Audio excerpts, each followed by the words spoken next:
કેમ છો? આજે ફરી એક સવારે અમે તમારી સાથે છીએ. હું અને ડોક્ટર પાર્થિવ મહેતા, પલ્મોનોલોજીસ્ટ. નમસ્તે. નમસ્તે. And we wish you a very very happy, healthy, safe week ahead. આજે એક ખાસ દિવસ છે. આ ખાસ દિવસ એવો છે, વર્લ્ડ હેલ્થ ડે, વિશ્વ આરોગ્ય દિન, 7th એપ્રિલ. અને આ 7th એપ્રિલ આખા વિશ્વમાં ઉજવાય એની એક પાછી ચોક્કસ થીમ હોય. આજની થીમ વિશે અમે આગળના કાર્યક્રમમાં વાત કરવાના છીએ અને તમે જે મિત્રોએ અમને પ્રશ્નો મોકલ્યા છે તેના આજે પાર્થિવભાઈ જવાબો આપશે. શરૂઆતમાં જ કહી દઉં છું, હજુય તમારા મનમાં પ્રશ્ન હોય તો તમે અમને SMS અથવા WhatsApp કરી શકો છો ઓન ધ ફોન નંબર 9429525189 9429525189. પાર્થિવભાઈ, આજે ઘણા બધા પ્રશ્નો આવ્યા છે એટલે તમારે એ હારમાળાના જવાબોને રેપિડ ફાયર કરવાના છે. આજે વિશ્વ આરોગ્ય દિન કહી શકાય, રાઈટ? યસ. પણ હું રેપિડ ફાયર નો જવાબ આપું ત્યાં સુધી મને એ તો કહો તમે કે વિશ્વ આરોગ્ય દિને હેલ્થની ડેફિનેશન શું આપી છે? ઓ યસ. આપણે કેટલા બધા લોકો દર વર્ષે અથવા 6 મહિને પેલું હેલ્થ ચેકઅપ કરાવતા હોય છે ને, વિવિધ હોસ્પિટલના જુદા પેકેજીસમાં. અગર એક આગળના થપ્પામાં તમારા બધા રિપોર્ટ્સ નોર્મલ આવે ને તો that does not mean that you are healthy. Health means not mere absence of a disease, but if you are physically, physiologically, psychologically, spiritually, sexually all into well-being frame, તો અને તો તમે સ્વસ્થ છો. રોગની ગેરહાજરી એટલે સ્વસ્થતા એવું નહીં. તમે તનથી, મનથી, લાગણીથી, આધ્યાત્મિક રીતે, સેક્સ્યુઅલી બધી રીતે વેલબીઇંગમાં ફિટ થાઓ છો. ધનથી પણ ફાઇનાન્શિયલ વેલબીઇંગ, પોતાના રિક્વાયરમેન્ટ પ્રમાણેનું ધન. કદાચ મારી રિક્વાયરમેન્ટ સામેનો તાજમહેલ જોઈને મારું નાનું ઝૂંપડું હું તોડી નાખું એમ નહીં, પણ મારી જે જરૂરત છે એટલું ધન મને મળે ને, એ પણ એક સ્વસ્થ સ્વાસ્થ્યની અથવા તો economical હેલ્થની financial well-being. So we wish you all the well-being and then you may fit into a healthy person. પણ આજના બધા પ્રશ્નો in corona times are related to COVID-19. પાર્થિવભાઈ, તમારા ફોનમાં પણ બહુ જ પ્રશ્નો આવેલા છે, મારા ફોનમાં પણ આવેલા છે અને હજુ તમે મોકલતા લઈશો એ બધાને હું લઈશ. મિત્રો, ખાસ એવું કહી દઉં દર્શક મિત્રો કે હું જ્યારે ફોન અને આઈપેડ જોઉં ને તો મારું ધ્યાન ડિસ્ટ્રેક્ટ કરવા જોઉં છું કે કોઈને ફેસબુક પર કમેન્ટ કરું છું એવું નથી. હું માત્ર ને માત્ર તમારી સાથેનો સીધો સંપર્ક જાળવી શકાય એના માટે સ્ક્રીન પર આવું છું. તમે અમને જુઓ ને ત્યારે ડોક્ટર સાહેબ કે એમાં ધ્યાન આપજો. ફેસબુકના લાઈક પર, કારણ કે દર્શનાબેન ફોન ઉપર જોશે ને ત્યારે મારું બોલવાનું ચાલુ હશે એવું જ થશે. થોડાક પ્રશ્નો જે મારી આગળ સીધા આવ્યા છે એની વાત કરી લઈએ. જરૂર. તો પહેલી વાત તો લોકોને માસ્ક વિશે ઘણા બધા પ્રશ્નો છે, એટલે માસ્ક માટે આપણે ફરીથી પણ માસ્કની પહેલા પણ હાથ ધોવાનું આપણે યાદ રાખવું જોઈએ. Hand wash is the very important thing. અને માસ્ક બાંધવાની સાથે હાથને જો આપણે ધોઈને સાફ રાખીશું અને હાથને મોઢા ઉપર નહીં લઈ જઈએ, હાથને નાકમાં નહીં લઈ જઈએ, દાંતને નખ કાપવામાં કામ નહીં આપીએ તો કોરોના કદાચ આપણને નહીં આવે. માસ્કમાં એવું છે કે લોકોએ N95 માટે પૂછ્યું છે. N95 નામનો માસ્ક એવું કહેવાય કે 90 થી 95% ઓફ વાયરસ લોડને એ કવર કરી શકે છે, એટલે એને આવવા દેતો નથી. N95 નામનો માસ્ક કેટલા કલાક વાપરી શકાય એવા ઘણા બધા મિત્રો અને હવે તો ડોક્ટર મિત્રો પણ ઘણા પૂછી રહ્યા છે. તો બધાને નમ્ર વિનંતી, આપ જે કંપનીનો N95 નામનો માસ્ક આપની પાસે આવ્યો એ કંપનીની વેબસાઇટ ઉપર જાઓ, એમના પેકેજ ઉપર જુઓ, એ CE અપ્રૂવ્ડ છે, US FDA અપ્રૂવ્ડ છે, ઇન્ડિયન સ્ટાન્ડર્ડ અપ્રૂવ્ડ છે, અને કેટલા કલાક વાપરી શકાય અને કેવી રીતે વાપરી શકાય એની એ લોકોએ સ્પષ્ટ સૂચનાઓ લખી હોય છે. હું એક ડોક્ટર તરીકે કદાચ એમાં કંઈ કહું તો કદાચ ખોટું પણ પડી શકે, પણ સામાન્ય માન્યતા 8 કલાક આપણે વાપરી શકાય. અત્યારે જો મેં 2 કલાક વાપર્યો છે તો પછી ફરીથી 2 કલાક, પછી 2 કલાક એમ કરીને કહું 8 કલાક હું વાપરી શકું ખરો, પણ એવું હિતાવહ નથી કે બીજા દિવસે પણ એને વાપરવો જોઈએ, કારણ કે અંદરની સાઈડ અનસ્ટરાઇલ થઈ જાય જેવો આપણે માસ્ક છોડી દઈએ. સાદો સરસ મજાનો ટ્રિપલ લેયર્ડ સર્જિકલ માસ્ક પણ એના નિયરેસ્ટ છે. એટલે જે લોકોને ફક્ત વોર્ડમાં કામ કરવાનું છે, જે લોકોને નોન કોવિડ એરિયામાં કામ કરવાનું છે, એ લોકો માટે એ સર્જિકલ માસ્ક પણ એટલો જ ઇક્વલી પ્રોટેક્ટિવ છે. બાકીના લોકો માટે કપડાનો માસ્ક છે, સ્પોન્જનો માસ્ક છે, કાર્બન એક્ટિવેટેડ ફિલ્ટરનો માસ્ક છે, એ બધા માસ્કથી ફક્ત ને ફક્ત આપણે આપણા ડ્રોપલેટ બીજાને નથી આપતા અને બીજાના આવનાર ડ્રોપલેટને સંભવત રીતે એમાં ચોંટે તો પણ અંદર ના આવે એવું કામ કરીએ છીએ. હવે વાત આવી ગઈ માસ્ક કોણે કેવો પહેરવો જોઈએ અને કોણે એટલી કાળજી રાખવી જોઈએ કે માસ્ક પહેર્યા ઉપરાંત એવી શું કાળજી રાખવી જોઈએ. આ વખતે આપણું થીમ વર્લ્ડ હેલ્થ ડે નું મારે એ વાત પર આવવું છે પણ જી. એ પહેલા એવું કેવું છે કે આ બધા ગમે તે બ્રાન્ડના માસ્ક પહેરો ને સાહેબ, એની સાથે ઉપરના લેયરમાં સ્પિરિચ્યુઅલ માસ્કિંગ ભૂલતા નહીં. Very important. Spiritual mask, spiritual or emotional શ્રદ્ધા. વેલબીંગ, શ્રદ્ધા. રોગ પ્રતિકારક શક્તિ સરસ હોવાનું અફર્મેશન. ડરને ભગાડશો તો કોરોના ભાગી જશે. એક નવા પ્રશ્ન તરફ જવું છે. હા. સુરતથી આપણને જોરાવરસિંહ પૂછી રહ્યા છે હમ. કે સાહેબ હું સુરત પોલીસમાં ફરજ બજાવું છું. મને 2014માં નિમોનિયા થઈ ગયેલો હતો. મને શરદી અને એલર્જી વારંવાર થાય છે. તો હાલ ચાલતા કોરોના વાયરસના સમયમાં મારે શું સાવચેતી રાખવી? નમસ્તે જોરાવરસિંહ, સૌથી પહેલા તો આપને અમારા તરફથી થેન્ક યુ અને સલામ. આપ અને આપના જેવા બધા જ પોલીસ મિત્રોને કે જે જાનનું જોખમ સમજીને પણ અત્યારે કાયદો અને વ્યવસ્થાની સેવા જાળવી રાખે છે અને તમે હજી પણ ડ્યુટી ઉપર છો. જોરાવરસિંહજી, તમે જ્યારે ડ્યુટી ઉપર છો તો તમને હું એટલું કહીશ કે અન્ય પોલીસ કર્મીઓની જગ્યાએ તમારે થોડી વધુ કાળજી એ રાખવાની. સૌથી પહેલું તો જેનાથી આપણને શરદી થતી હોય એવા કારણોને દૂર રાખવાનો પ્રયત્ન કરવાનો, જેવું કે ઠંડુ પાણી, બરોબર, જેવું કે જ્યાં ખૂબ બધી ધૂળ ઉગતી હોય, અથવા તો એવી કોઈ પણ વસ્તુ કે જે ખાવાથી અથવા તો જે લેવાથી તમને તકલીફ થતી હોય એનાથી દૂર રહેવું, પહેલું. બીજું, તમને શરદી થાય, તમને શરદીનો કોઠો હોય એવું કહેવાય, એનો મતલબ એમ નથી કે કોરોના લાગવાની શક્યતા તમને બીજા કરતાં વધારે છે. ના, કોરોનાની શક્યતા બીજાને જેટલી છે એટલી જ તમને છે, અને કોરોનાની તીવ્રતા પણ બીજાને જેટલી હશે, તમારા એજ ગ્રુપમાં જેટલા હશે એના જેટલી જ હશે. એટલે મને શરદી થાય છે એટલે મને કોરોના લાગી જશે અને હું ડરીને જીવીશ એવું નહીં કરતા. તમને જ્યારે પણ આવી કોઈ પણ તકલીફ થાય કે એની સાથે તમને તાવ આવવાનું શરૂ થાય, ખૂબ બધું માથું દુખવાનું ચાલુ થાય જે અસહ્ય હોય, અથવા એની સાથે ગળું દુખે, ખાંસી થાય, શ્વાસ ચડવાનો ચાલુ થાય, બાથરૂમ એક્ટિવિટીમાં જવામાં પણ આપણને તકલીફ પડતી લાગે, તો કદાચ આ કોરોનાના ચિહ્નો હોઈ શકે. તો તમારે તમારી નજીકની હોસ્પિટલ, કોવિડ હોસ્પિટલ, જે કંઈ અપ્રુવડ સેન્ટર છે ત્યાં જઈ અને તપાસ ચકાસણી કરાવવી જોઈએ. જોરાવરસિંહજી, ખૂબ ખૂબ ધન્યવાદ કે તમે આ પ્રોગ્રામ આવી ડ્યુટી વચ્ચે પણ જુઓ છો અને બધાને વધુને વધુ પહોંચાડતા રહેજો. હું અને તમે એટલે કે મેડિક્સ અને પોલીસ અને બધા જ સહકર્મીઓ આ જેટલાને વધુમાં વધુ આપણે આ સાચીને સારી માહિતી પહોંચાડશું તો એનાથી સંભવતઃ જે આપણાથી ભૂલથી પણ કંઈક એરરને કારણે જે રોગ આવવાની શક્યતા છે એ ઓછી થશે. તો કદાચ આપણે આ કોરોનાને હટાવી શકીએ. દર્શક મિત્રો, મારે તમને આજે એવું કહેવું પડશે ને ક્યાંક પાર્થિવભાઈને પણ બ્રેક લગાડવી પડશે કે તમે તો ધમધમાટ પ્રશ્નો મોકલી રહ્યા છો. વિગતવાર જવાબો આપીશું ને તો કદાચ 5 પ્રશ્ન લઈ શકાશે. એટલે આજે રેપિડ ફાયર રાઉન્ડ ને MCQ જેવા જવાબો આપવાનું વિચારીએ છીએ કે હા, ના અને તમારે શું કરવાનું છે. સરસ. પાર્થિવભાઈને સલામ એવી કરવી પડે કે આજે સતત 16મો દિવસ છે. વચ્ચે ચૈત્રી નવરાત્રી ગઈ, તમારામાંથી ઘણાઓએ અનુષ્ઠાન કર્યું હશે. આ માણસ જ્ઞાનનું અનુષ્ઠાન લઈને બેઠો છે. આ 16મે દિવસે તમે મોકલેલા પ્રશ્નોનો રેપિડ ફાયર જવાબ આવશે એટલે બહુ સતર્કતાથી જોતા રહેજો, નહીં તો તમારા પ્રશ્નનો જવાબ આવી જતો રહેશે ને તો તમે ચૂકી જશો. પણ આ અનુષ્ઠાનમાં શક્તિ સ્વરૂપ બે માતાઓ, બરોબર, ડોક્ટર દર્શનાબેન અને કેમેરા પાછળ બીનાબેન, એમને પણ હું નમન કરું છું કે આ એક વ્યક્તિથી થતું નથી. અમારા કુટુંબીજનો, અમારા મિત્રો, તમારા જેવા હજારો લાખોની સંખ્યામાં દર્શકો કે જેમના થકી બળ બને છે કે આપણે આ વધુને વધુ કરતા રહીએ. એક IAS ઓફિસરનો તમને પ્રશ્ન છે કે હું 1983 થી ડાયાબિટીક છું, ઇન્સ્યુલિન પર છું, બ્લડ પ્રેશરની દવા 1990 થી લઈ રહ્યો છું, મને હૃદય રોગની દવાઓ વર્ષ 2000 થી ચાલુ છે અને હું COPD ધરાવું છું, પણ એ COPD અંડર કેર સારું છે, 6 વર્ષથી બધું બરોબર છે, તો મારે પ્રોફિલેક્ટિક દવા લેવી કે નહીં? આપનો પ્રશ્ન ખૂબ સચોટ અને સારો છે સાહેબ. હું સમજી શકું છું કે આપ રિટાયર થયા પછીનો છે, એટલે કે આપની ઉંમર પણ વલ્નરેબલ એજ ગ્રુપમાં આવે છે, આપને હૃદયની તકલીફ છે, આપ સરસ દવા લઈ રહ્યા છો, આપને COPD છે અને ડાયાબિટીસ છે. એટલે આ કન્ડિશનમાં જો કદાચ કોરોના આપણને કોવિડ લાગે તો બીજાની સરખામણીએ આપણને વધુ રોગ થાય અથવા તો એની તીવ્રતા વધે એવી શક્યતા ખરી. પણ એનો મતલબ એમ નથી કે આપ પ્રી એક્સપોઝર પ્રોફાઇલેક્સિસ એટલે મને આવ્યો નથી છતાં પણ હું દવા લઈ લઉં, કારણ કે બિગ નો. કોરોનાની જે કંઈ પણ સજેસ્ટેડ દવા છે એ હૃદય રોગવાળાને તકલીફમાં કદાચ વધારો કરી શકે, અને જો આપને દવા લેવી હોય, કદાચ એવું સૂચના આવે કે આપને લેવાની જરૂર પડી, આપને તાવ આવ્યો, તો સૌથી પહેલા તો હૃદયની ગતિના ધબકારાને માપવાની જે ક્રિયા છે જેને ઇલેક્ટ્રોકાર્ડિયોગ્રામ કહેવાય, અને એ ECG કરીને આપણે એમાં QT નામનો એક QT ઇન્ટરવલ એટલે કે ECG ના વેવમાં એક એવું માપ હોય છે જે 450 થી ઓછું હોય તો આપણને હૃદયની ગતિ અનિયમિત થવાની શક્યતા ઘટી રહે છે. ગર્વથી કહું કે આપણા ભારતીય યંગ લોકોએ, છોકરાઓએ આ એક સરસ મજાનું ઇનોવેશન કર્યું છે. ફક્ત 2 અંગૂઠા અહીંયા મૂકવાથી એક ECG ની લીડ આવી જાય અને એ પણ મોબાઈલ ફોન ઉપર આવી જાય છે અને એમાંથી આપણે QT માપી શકીએ છીએ. પૂરેપૂરો ECG લેવાની પણ જરૂરત નથી.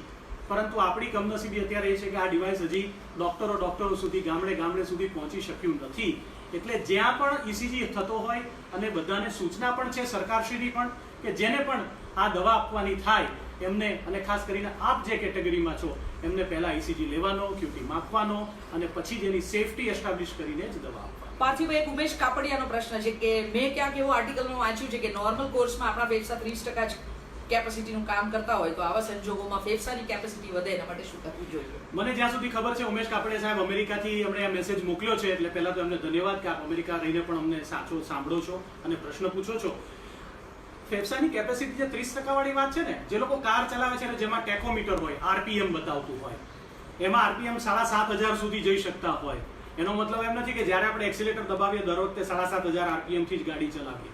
આપણે સામાન્ય સંજોગોમાં 1500 થી 2000 RPM ઉપર ગાડી ચલાવતા હોઈએ છીએ. એવી જ રીતે આપણે જ્યારે સામાન્ય રીતે શ્વસન ક્રિયા કરતા હોઈએ ત્યારે આપણે એક શ્વાસમાં 600 થી 750 ગ્રામ જેટલી હવા લેતા હોઈએ. પણ જો એ ફેફસું ઊંડો શ્વાસ ખેંચે અને જો શ્વાસ બહાર કાઢે તો ઊંડો શ્વાસ ખેંચવાની જ્યારે ક્રિયા થાય ત્યારે એ ક્રિયામાં સાચી વાત છે તમારી 2 લીટર સુધી હવા આપણે ભરી શકીએ એમ છીએ. પણ એ જે 30% હવા છે જે આપણે રેસ્ટિંગ ફેઝમાં હોઈએ, જ્યારે કંઈ કામ નથી કરતા ત્યારે કામ કરે. જ્યારે આપણે કામ કરીએ, પગથિયા ચડીએ, દોડીએ, કરીએ ત્યારે આપણી એડિશનલ કેપેસિટી કામમાં આવે. એને જાળવી રાખવા માટે યોગ, પ્રાણાયામ, ઊંડા શ્વાસની કસરત, ફુગ્ગા ફુલાવાના બધી જ વસ્તુ જે આપણને આવડતી હોય, ટીવી ઉપર ઘરમાં ચાલવાનું, ઘણા બધા ટીવી ઉપર પ્રોગ્રામ્સ બી આવે છે, એમની સામે બેસીને એક કરાવે ને એમાંથી આપણાથી થઈ શકે એવી કસરત કરવાની. ઘણા યોગાચાર્યો છે કસરતો કરાવે, ઘણી વખત ગળામાં ટાંટિયા ભરાવીને ઝૂલતા પણ દેખાય, પણ આપણે જો એવું કરવા જઈએ ને તો ઓર્થોપેડિક સર્જન પાસે જવું પડે કે ભાઈ હવે આ પગ છોડી આપ. એટલે થઈ શકે એવી કસરત ડેફિનેટલી કરવી, એનાથી ફાયદો છે. ભાવનાબેન પંડિત નરોડાથી ખૂબ તમને સરાહનીય પ્રયાસ માટે અભિનંદન આપે છે કે અમે તો ઘરમાં બેસીને ફરજ બજાવીએ છીએ, તમારા જેવું કામ થાય એમ નથી. પણ મિત્રો, તમે ઘરે બેસીને જે જુઓ છો અને અમે જોઈએ છીએ કે દરરોજની પોસ્ટને 50, 60, 100 લોકો શેર કરો છો, એ પણ એક બહુ મોટી દેશ સેવા છે. અમે બહુ જ ગૌરવપૂર્ણ એવું કહી શકીએ એમ છીએ કે આજે 16મા દિવસે પહોંચ્યા ત્યારે અંદાજિત 8 લાખથી વધારે લોકોના એપિસોડ્સ પહોંચી ચૂક્યા છે. પાર્થિવભાઈ આવું જ જ્ઞાન પીરસતા રહેવું ઈચ્છીએ ને. એક એડવોકેટ સલીમ ખાન પઠાણ તરફથી પ્રશ્ન છે કે મને પંખાની હવામાં તકલીફ પડે છે તો હું આ સંજોગોમાં એર કન્ડિશન વાપરી શકું કે નહીં? ખૂબ સારો પ્રશ્ન, કારણ કે આ પ્રશ્ન ઘણી બધી જગ્યાએથી પેરેલલ આવેલો છે, એટલે ઘણા બધાના જવાબ આપણે સાથે આપી શકીશું. એવું કહેવામાં આવ્યું છે કે એર કન્ડિશનર એટલે શું? એકચ્યુઅલી એનો ઓરિજિનલ શબ્દ છે ને એક્લેમેટાઇઝર, ફ્રેન્ચ શબ્દ છે. અને એક્લેમેટાઇઝર એટલે કે આપણને અનુકૂળ કરે. અનુકૂલાય નમઃ એવું વિષ્ણુ સહસ્ત્ર નામમાં છે. આપણને વાતાવરણ અનુકૂળ કરી આપે. પણ આપણે એનો એટલો દુરુપયોગ કરીએ કે આપણે અમદાવાદમાં હિમાલય ઊભું કરી દઈએ, 18-20 ડિગ્રીનું તાપમાન કરી દઈએ. એટલે એવું નહીં કરતા, બહારના તાપમાનથી 10 ડિગ્રી ઓછું રહી શકે, ઓછામાં ઓછું એટલે કે વધુમાં વધુ રૂમનું ટેમ્પરેચર 28 થી 30 ડિગ્રી રાખી શકાય એ રીતે એર કન્ડિશન વાપરવામાં કોઈ વાંધો નથી. સામાન્ય રીતે અત્યારે જે રીતનો તડકો છે, બપોરે 12 વાગ્યાથી સાંજે 5-6 વાગ્યા સુધી આપણે એર કન્ડિશન ચાલુ રાખીએ, પછી તડકો ઢળી જાય, નમી જાય, પછી વાંધો નથી. આપને પવન, હવાની, પંખાની હવા જો અનુકૂળ ના આવતી હોય તો માઇલ્ડ એટલે કે થોડા જ ફ્લો ઉપર આપ એર કન્ડિશન ચાલુ રાખો, એનો કોઈ જ વાંધો નથી. પણ બારી બારણા દિવસમાં યોગ્ય સમયે વચ્ચે વચ્ચે ખુલ્લા રહેવા જોઈએ, કારણ કે આપણને ખબર છે કે ભગવાને, માલિકે, ખુદાએ, જીસસ જેની વાત કરીએ બધા એમણે આપણા ભારત દેશ ઉપર પૂર્ણ પ્રમાણમાં તડકો અને ચોખ્ખી હવા આપી છે, જેનાથી આ વાયરસ હવામાં ધોવાઈ જાય, સાફ થઈ જાય, વાતાવરણ આપણું ચોખ્ખું રહે. ક્યાં વાત હે. પ્રશ્નોમાં ઘણા બધા લોકો પાછા ફરી એવું ને એવું પણ પૂછી રહ્યા છે કે આ બહારથી જે દૂધ આવે છે, શાક આવે છે, એમાં આવી તો નહીં જાય ને, જેના માટે અત્યાર સુધીમાં હું માનું છું 1 ડઝનથી વધારે વાર પાર્થિવભાઈ કહી ચૂક્યા છે. પણ કદાચ આ ડરને બગાડવાનો છે. વાત સાચી છે. મારે એવું કેવું છે કે આ ડરને બગાડો, શ્રદ્ધાથી જીવો.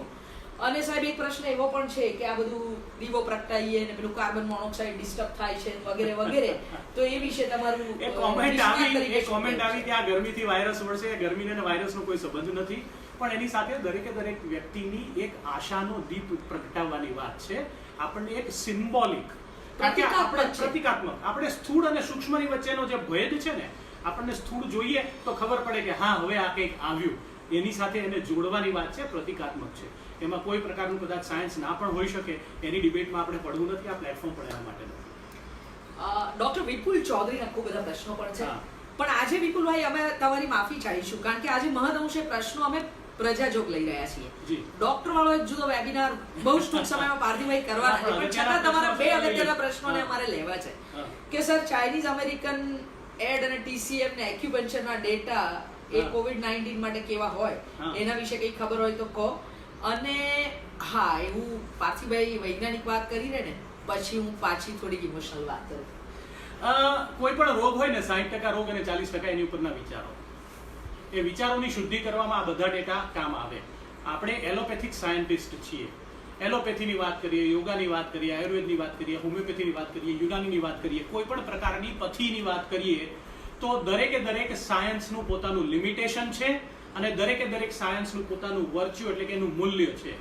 એ સાયન્ટિસ્ટે એ મૂલ્યની પૂરેપૂરી કાળજી લઈ અને જરૂરિયાત પ્રમાણે એ મૂલ્યવાળી વસ્તુ જે તે વ્યક્તિને આપવાનું ધ્યાન રાખવું જોઈએ. હું એમ ના કહી શકું કે તમે જે ડેટાની વાત કરો છો કદાચ એ ખોટા હશે અથવા એનું મૂલ્ય નથી.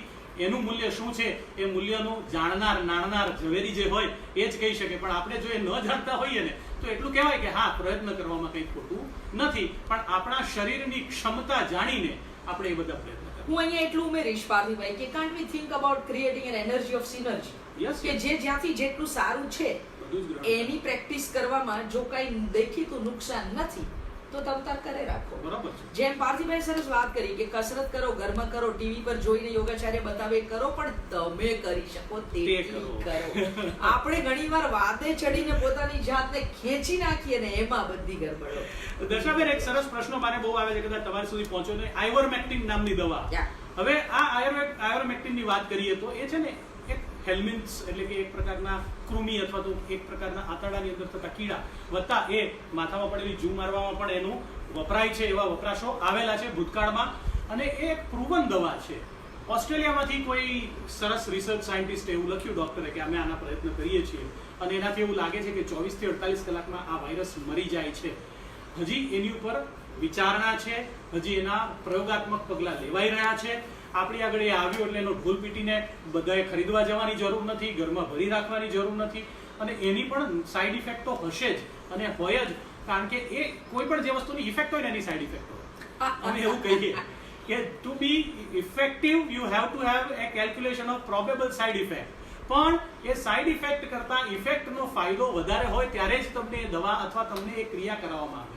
એટલે સાઈડ ઇફેક્ટથી ડરીને દવા ના લઈએ એવું પણ નહીં, પણ સાઈડ ઇફેક્ટને ધ્યાનમાં રાખીને જે તે વ્યક્તિને એનો ફાયદો થયો હશે તો ચોક્કસ સરકાર આપણને વાપરવા માટે કહેશે, સરકાર એ દવાની વ્યવસ્થા કરાવશે, સરકાર ડોક્ટરોને પણ જણાવશે કે તમે એના વિશે કરો. એના માટે આપણે વોટ્સએપ યુનિવર્સિટીના PhD અને MBA એમાં ના પડીએ તો સારું.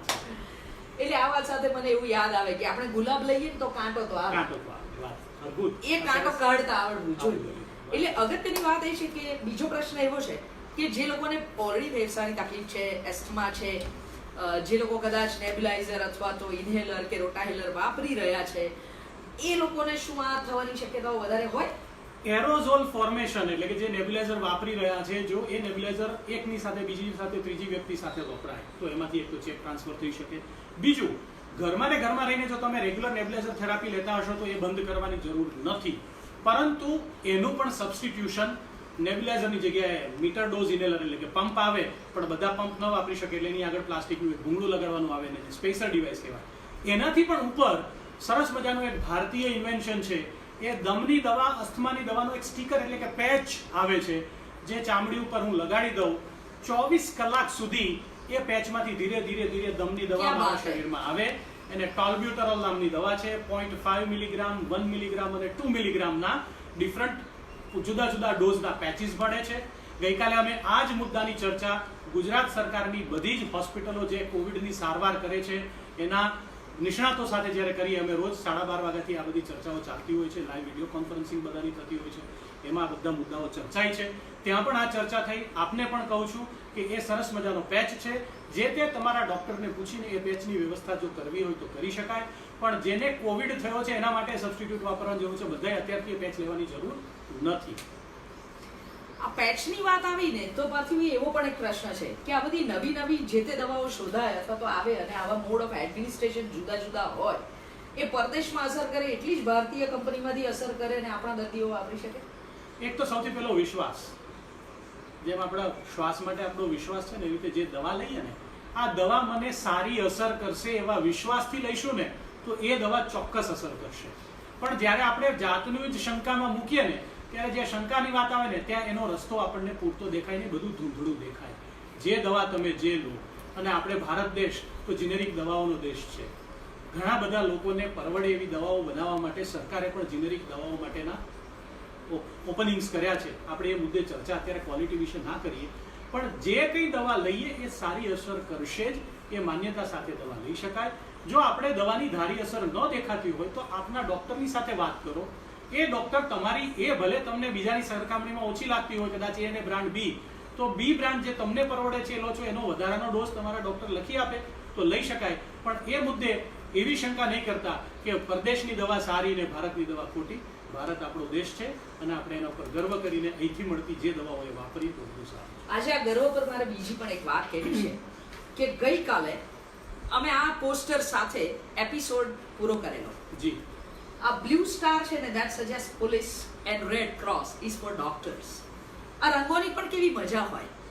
આમ આપણે એમ કહેતા ને મંડે બ્લુઝ. બરાબર છે. મંડે બ્લુઝ. મંડે બ્લુઝ. વાદળી એટલે સેવાનો રંગ. યસ. લાલ કલર જેવો યાદ આવે ને મને ગાયનેકોલોજીસ્ટ ને લાલ તો લોહીનો રંગ યાદ આવે. પેથોલોજીસ્ટ હોય એને પણ લોહીનો રંગ દેખાય. પણ જે લોકોના ઘરમાં રોજ મંદિર પૂજા આરતી અને વડીલો હશે ને, તો આ લાલ રંગ એ પવિત્રતાનો રંગ છે, કંકુનો રંગ છે.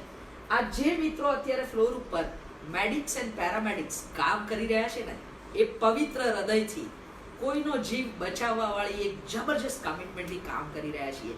અને આજનો દિવસ વર્લ્ડ હેલ્થ ડે છે. વિશ્વ આરોગ્ય દિવસે વર્ષ 2020ની થીમ આપી છે સપોર્ટ નર્સિસ એન્ડ મિડવાઇફ. અમે બંને ડોક્ટર્સ અહીંયાથી નર્સિંગ સ્ટાફને સલામ કરીએ છીએ. અમે બેઉ ડોક્ટર્સ એવા તમામ કુટુંબોને આજે અહીંયાથી ખૂબ અભિનંદન આપીએ છીએ જેના ઘરમાં એક દીકરી નર્સ બની છે, એક દીકરો બ્રધર બન્યો છે અને જે ખાટલે ખાટલે સેવા કરે છે. આપણને ખબર નથી પણ કદાચ વિશ્વભરમાં જેટલી ફોર્સ ડોક્ટર્સની છે એનાથી અધિક ફોર્સ નર્સિંગ ફોર્સ છે. વાત સાચી. અને આ નર્સિંગ ફોર્સ જ અત્યારે કોવિડ-19 ને નાથવા માટે પણ પ્રત્યેક હોસ્પિટલમાં સખત રીતે ખાટલે ખાટલે કાર્યશીલ છે. આપણે એવો પણ પ્રશ્ન પાર્થિવભાઈને પૂછવો છે કે પાર્થિવભાઈ, જો પરિસ્થિતિ વણસે તો પૂરતા ડોક્ટર્સ આપણી પાસે છે, અથવા જે નર્સિંગ સ્ટાફની જરૂરત પડે એટલી જ ડોક્ટરોની પડે, કે કેટલા દર્દી આ રેશિયો જળવાય તો આપણે આવનારી પરિસ્થિતિમાંથી બહાર નીકળી જઈશું? જુદા જુદા પ્રકારની કેટેગરીના દર્દીઓ સાથે જુદા જુદા પ્રકારની કેટેગરીના ફિલ્ડ ફોર્સ અથવા તો ટ્રીટિંગ સ્ટાફની જરૂરત હોય. આપણે એવું જાણીએ છીએ કે 180% દર્દીઓને માઇલ્ડ એટલે કે નાનો રોગ હોય છે અને બહુ મોટી વધારે દવાની જરૂર નથી હોતી, જેને આપણે કોઈ પણ સામાન્ય હોસ્પિટલના નોન ઇન્ટેન્સ એરિયા એટલે કે જનરલ એરિયામાં જે ટ્રીટમેન્ટ થતું હોય એ જ રેશિયો પ્રમાણે ટ્રીટમેન્ટ કરી શકાતી હોય છે. એટલે દર 10 દર્દીએ કે 15 દર્દીએ એક નર્સિંગ સ્ટાફ હોય, દર 30 દર્દીએ બેઝિક ક્વોલિફાઈડ ડૉક્ટર હોય, દર 60 દર્દીએ એક સ્પેશિયાલિસ્ટ ડૉક્ટર હોય, તો એ બધાને એ જાળવી શકે, કેર આપી શકે. જે દર્દીઓ ઓક્સિજન ઉપર રાખવામાં આવતા હોય પણ જે ઇન્ટેન્સ ઓક્સિજનેશન નહીં એટલે કે જે આઈસીયુમાં ના હોય, ત્યાં દર 5 થી 10 દર્દીઓની વચ્ચે એક નર્સ હોય, દર 15 થી 20 દર્દીઓની વચ્ચે એક બેઝિક ડૉક્ટર હોય, દર 30 દર્દીઓની વચ્ચે એક સ્પેશિયાલિસ્ટ ડૉક્ટર હોય, તો કામ ચાલી જાય. પણ આઈસીયુની જ્યારે વાત આવે ત્યારે દર 2 થી 3 દર્દીઓ એક નર્સ હોય. ઘણા ઇન્ટેન્સ એરિયામાં તો દર 1 દર્દીએ એક નર્સની જરૂર પડે છે અને એમાં દર 10 દર્દીએ એક બેઝિક ડૉક્ટર, દર 10 દર્દીએ કે 15 દર્દીએ એક સ્પેશિયાલિસ્ટ ડૉક્ટર. આવી બધી જરૂરતો છે અને સરકાર પણ બધી જગ્યાએ એના પ્રયત્ન કરી રહી છે. ડૉક્ટરો, મેડિકલ એસોસિએશનો, ઇન્ડિયન મેડિકલ એસોસિએશન, દરેક વિષયના નિષ્ણાતોના એસોસિએશનો પોતાના વોલન્ટિયર્સની ફોજનું લિસ્ટ મોકલી આપ્યું છે. જેમ જરૂર પડશે આવીને અમે ઊભા રહી જઈશું. એટલે દરેકને અત્યારે આ મુદ્દે સલામ કરીએ કે એમણે તત્પરતા બતાવી છે. પણ કદાચ એવો સમય આવે કે કેસીસ ખૂબ વધી જાય તો વોલન્ટિયર્સની પણ જરૂર પડશે. દરેક વસ્તુમાં પ્રાઇમરીલી ટ્રેન્ડ હોય. ઘણા રિટાયર્ડ લોકો છે એમણે પણ પોતાનું વોલન્ટિયરિંગ કર્યું છે, પણ આ કિસ્સામાં રિટાયર્ડ લોકોની સામે થોડુંક એવું ક્વેશ્ચન છે કે એમની ઇમ્યુન સિસ્ટમ ઓછી હોય તો એમને ક્યાં કામ આપવું. પણ કોવિડ સિવાયના કેસીસમાં એ લોકો કામ ડેફિનેટલી કરી શકે. કોવિડ જ્યાં ન ટ્રીટ થતો હોય, કોવિડ સિવાયના કેસીસ ટ્રીટ થતા હોય ત્યાં એ લોકો પોતાની સેવા આપી શકે અને ત્યાં જે છે યંગ સ્ટાફ છે એ કોવિડમાં જઈ શકે. આ બધી સરકાર કરે છે એટલે એમાં કદાચ હું નહીં પડું તો વધુ સારું. પણ આ મુદ્દે એક વાત આવી, એક પ્લાન્ટ સર્જરી કરવી કે નહીં, એવો મારા મિત્રનો સવાલ છે. એક ડોક્ટર મિત્રનો ક્વેશ્ચન હતો, પ્લાન્ટ સર્જરી કરવી કે નહીં. પ્લાન્ટ સર્જરી અત્યારે સરકારે ના પાડી છે, પણ જો અનિવાર્ય જ હોય સેમી પ્લાન્ટ કે સેમી ઇમરજન્સી, તો પ્લાન્ટ સર્જરી માટે સૌથી પહેલા તો આપણે નક્કી કરવું પડે કે આ દર્દી કોવિડથી ફ્રી છે કે નહીં. હવે આપણે હોટસ્પોટમાં છીએ, અમદાવાદમાં જ રહેતું હોય તો કદાચ એને કોવિડ આવી શકે. પણ હું તમને વચ્ચે ઇન્ટરપ્ટ કરું છું, પણ એવું કોને કે કોવિડનું નિદાન બહુ અઘરું ને કોમ્પ્લિકેટેડ છે. અરે વાહ, ખૂબ સારો પ્રશ્ન. અમારા એક legendary teacher doctor Vipul Yagnik સાહેબ એવું કહેતા કે આ સ્ટેથોસ્કોપ છે ને, the matter between two earpiece that matters. क्या बात है. So it's a man behind the machine, man behind the technology. એટલે સાદું પલ્સ ઓક્સિમીટર કે જે આપણી આંગળીના વેઢા ઉપરથી, આંગળીના નખ ઉપરથી કેટલા ધબકારા ને કેટલો ઓક્સિજન છે એ જાણીને કહી આપે છે કે કદાચ કોવિડ મારા શરીરમાં આવીને તોફાન નથી કરી રહ્યો ને. શ્વાસ સાંભળતા એવું ખબર પડે કે અંદર ખખડાટી નથી આવીને, તો એનાથી પણ કોવિડનું નિદાન થાય. તાવનું માપ લેતા કોવિડનું નિદાન થાય. અને સાથે જે સપોર્ટિવ બ્લડ ટેસ્ટ છે, WBC કાઉન્ટ નોર્મલ અથવા એનાથી ઓછો હોય અને લિમ્ફોસાઇટ કાઉન્ટ ઓછો થયો હોય તો એ કોવિડ તરફ નિર્દેશ કરે છે. પણ કોવિડનું ફાઇનલ નિદાન તો સ્વોબથી જ થાય છે. પણ સ્વોબ નેગેટિવ હોય એવા દર્દીઓમાં એવી ગાઈડલાઇન્સ પણ હમણાં આવી રહી છે કે જરૂર પડે તો સીટી સ્કેન કે એક્સરે કરીને એની શક્યતા વિચારીને એની ટ્રીટમેન્ટ વિશે મોડાલિટી વિચારી શકાય. પણ મિત્રો, તમારું ખિસ્સું ગરમ હોય ને એટલે આ લેબમાં દોડી જવું, ટેસ્ટ કરાવી લેવો, સીટી સ્કેન કરાવી લેવો, નિશ્ચિત થઈ જવું એવું માનવું નહીં. કારણ કે એ નિશ્ચિંતતા એ દિવસની છે. એ દિવસની છે. બ્લડ ગ્રુપ જેવું નથી કે આજે બ્લડ ગ્રુપ પોઝિટિવ આવ્યું એટલે કાયમ માટે ઓપોઝિટ. HRCT નોર્મલ, આજે એક્સરે નોર્મલ, આજે કોવિડ બ્લડ ટેસ્ટ નોર્મલ એટલે હું જલસા કરું એવું નથી. આવતીકાલે કાંઈ પણ થઈ શકે છે. રોજ આ મુદ્દે એક સરસ મજાની એક વાત આમ ધ્યાન રાખવા જેવી કે ન્યૂઝમાં એક બેંગ્લોરના પેશન્ટ જે ઘરે પહોંચ્યા, એમણે એમની પોતાની વાત કરેલી. એમાં એણે લખ્યું કે આ વખતે મને ખબર પડી કે મારા મિત્રો ખરા કોણ છે. ઓહ યસ. કારણ કે એમને હોસ્પિટલમાં લઈ ગયા, એમના પત્ની અને એમના દીકરી જે ઘરે હતા એમને ઘણા બધા હેરેસિંગ ફોન બી કર્યા કે તારા હસબન્ડને લીધે થઈને હવે અમને પણ લાગશે, એને ધ્યાન ન રાખ્યું. મહેરબાની કરીને આપણે એવી કોઈ પણ ડિસ્ટ્રક્ટિવ એક્ટિવિટીમાં ના પડીએ. એમણે એવું બી લખ્યું કે મિત્રો કોણ ખરા હતા. એના માટે સરસ ગુજરાતીમાં ખબર છે કે શેરી મિત્રો 100 મળે, તાલી મિત્રો અનેક, સુખમાં પાછળ રહી દુઃખમાં આગળ રહે એ લાખોમાં એક. આપ એવા લાખોમાં એક મિત્ર બની રહેજો જેને કોઈને પણ કદાચ ન કરે ને પોતાની અનફોર્સ્ડ એરરને લીધે આ રોગ આવે. અને ખાસ કરીને જે લોકો હેલ્થકેર પ્રોવાઈડ કરી રહ્યા છે, આપણા પોલીસમેનો જે છે, એમાં પણ એવું તો કહેવાય છે કે જો પૂરતો માસ્ક બાંધી અને સારો હાથ ધોયો તો કદાચ કોવિડ આવે નહીં, પણ છતાં આવી ગયો તો એમણે જાણી બુજીને લાવેલો અને કોઈને આપવા માટે લાવેલી ઘટના નથી. એમને મહેરબાની કરીને લાખોમાંના એક મિત્ર બની રહેજો. એમને, એમના ફેમિલીને પૂરતી હૂંફ આપતા રહેજો તો વ્યક્તિ ચોક્કસથી રિકવર થશે. કારણ કે ફક્ત 3 થી 4.5% લોકોનું જ મૃત્યુ થાય છે, બાકી બધા પાછા આવવાના છે. પણ જેને પણ કોવિડ લાગ્યો એણે 1 મહિનાના પોતાના બ્લોક એટલે કે લોકઆઉટની પોતાની તૈયારી રાખવાની. કદાચ આપણો લોકડાઉન એરિયા પૂરો થાય અને એના છેલ્લા દિવસે મને કોવિડ લાગ્યો ને તો 14 દિવસની દવા ને એના પછીના 14 દિવસનો સેમી ક્વોરન્ટાઇન અથવા હોમ ક્વોરન્ટાઇન પીરિયડ ગણીએ તો 1 વર્ષ 1 મહિનો તો એ મારું કામકાજ બંધ રહેશે. એટલે કદાચ આપણે ન કરે નારાયણને 1 લાખ દર્દી જેટલા જો ગુજરાતમાં આવે તો લોકડાઉન પૂરું થયા પછી પણ એ 1 લાખ ફેમિલીઓ તો ઘરમાં રહેશે જ. એટલે એ આપણે જેટલા અત્યારે સીધા રહીએ, જેટલા આપણે અત્યારે આપેલી બધી ગાઈડલાઈનનું ફોલો કરીએ તો આપણને વાંધો ના આવે. ઘણા બધાએ પૂછ્યું છે કે ફરીથી થવાના ચાન્સીસ કેટલા, ચાઇનામાં ડિસીઝ આવી રહ્યો છે. તો એ હજી નવો ડિસીઝ છે, 4 મહિના થયા, આપણને પણ ખબર નથી. જે તે સમયાંતરે જ્યારે ત્યારે એની સૂચનાઓ આવતી રહેશે, આપની સાથે શેર કરીશું. પણ અત્યારે જેની વાત કરવાની છે એ વાતની મને એક તોફાની વિચાર આવે છે અત્યારે કે આ ચાઇનાના ડેટાની આટલી ચર્ચા, આ વાયરસ ચાઇનીઝ છે કે અમેરિકનની આટલી ચર્ચા, આટલી બધી એનર્જી નેગેટિવ ક્રિએટ કરવાને બદલે ઘરમાં બેસીને ચાઇનીઝ લેંગ્વેજ શીખવા માંડો. કોઈ પણ લેંગ્વેજ. ખરેખર તો આ ઉપરથી વાત આવી કે આપણે જે કોઈ પણ આપણી પોતાની માતૃભાષા હોય, ગુજરાતી હોય, આપણે અહીંયા ઘણા બધા કન્નડ સ્પીકિંગ છે, ઘણા તમિલિયન્સ છે, એ લોકોને બધાને એક નમ્ર વિનંતી કે તમારા બાળકો શબ્દો શીખવાડો, એને બસ માતૃભાષાના શબ્દો શીખવાડો, એમને એમની ભાષા સાથેનું જોડાણ આપો. ખરેખર મગજ છે ને માતૃભાષામાં જ વિચાર કરતું હોય છે. અમે જે અત્યારે રેપિડ ફાયર ગુજરાતી આવે છે ને એનું કારણ ગર્વથી કહું છું કે ગુજરાતી મીડિયમમાં ભણ્યા, અંગ્રેજીનું જ્ઞાન મેળવ્યું, પણ એનો જે ઉપયોગ જ્યાં જે વ્યક્તિએ જેની સામે જે કરવું પડે એ રીતે કરવાની ભગવાને કોઈ સરસ કીધું છે કે માતૃભાષા એ મારી માં છે અને અંગ્રેજી મારી માસી છે. બરાબર છે. એટલે આ માતૃભાષામાં વળગી રહેવા વાળા અમે બંને ડોક્ટર્સ આજે રેપિડ ફાયર રાઉન્ડમાં તમને જવાબો આપી શક્યા એનો અમને આનંદ છે. આ એપિસોડ પૂરો થશે એટલે તરત જ એને અમે જે લોકો લાઈવ જોવાનું ચૂકી ગયા છે અપલોડ કરીશું. એના માટે અમેરિકામાં વિમલભાઈ, સોનલબેન બધા જે મદદ કરી રહ્યા છે એમને પણ પ્રણામ. And once again on a special day for nurses 2020, the year has been announced as an international year for nurses. So તમામ નર્સિસને સલામ જે લોકો અમારા વ્હાઇટ કોટની પાછળ ખૂબ બધું ધ્યાન આપી રહ્યા છે. facebook.com પાર્થિવ મહેતા MD અને પાર્થિવ મહેતા MD ઓન ઇન્સ્ટાગ્રામ, આ બધા જ સોશિયલ મીડિયાના પ્લેટફોર્મ પર તમે અમારાથી જોડાયેલા રહેજો. અને ભલે પાર્થિવભાઈ જેવું કામ બધા ન કરી શકે, આવો સમય અને જ્ઞાન બધા ન વહેંચી શકે. તમે જો છો ત્યાંથી એક શેરનું બટન દબાવશો ને, એ પણ બહુ મોટી સેવા છે. Thank you for being with us. Tomorrow we are coming back at 11:30 with new subject expert. Stay tuned, stay connected. પાર્થિવ Mehta MD Facebook page like કરી લેજો એટલે એના નોટિફિકેશન તમને મળતા રહેશે. આવજો. નમસ્કાર.